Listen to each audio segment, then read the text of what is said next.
দীর্ঘদিন ধরে নৈহাটির বড় মায়ের নাম ও ছবি দিয়ে একটি ওয়েবসাইট খুলে হুগলির রিস্টার থেকে সকলের সঙ্গে পুজো দেওয়ার নামে প্রতারণা করে টাকা পয়সা তুলছিলেন। আজ বড়মা পুজো কমিটি ট্রাস্টের পক্ষ থেকে অভিযোগের ভিত্তিতে নৈহাটি থানার উদ্যোগে ও রিস্টার থানার সহযোগিতায় সুরজিৎ কুন্ডু নামে এক ব্যক্তিকে গ্রেপ্তার করল পুলিশ। তার কাছ থেকে একটি ল্যাপটপ, একটি মোবাইল ও একটি ব্যাংকের পাসবই উদ্ধার করেছে পুলিশ।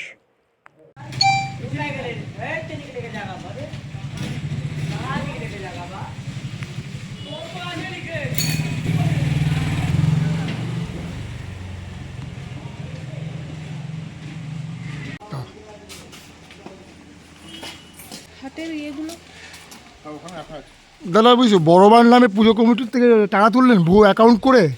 হ্যাঁ সুরজিৎ দা, তাহলে আপনাকে পুলিশ গ্রেপ্তার করলো কেন? পুলিশ আপনাকে গ্রেপ্তার করলো কেন? ভুয়ো অ্যাকাউন্ট খুলে আপনি গ্রেপ্তার টাকা তুলছেন বড়বার পুজো কমিটির নামে। হ্যাঁ, আপনার নামে আপনার একটা কাছ থেকে তো ব্যাংকের পাসবই সিজ হয়েছে। সুরজিৎ দা কী বলবেন? মায়ের নামে পুজো টাকা তুলছেন।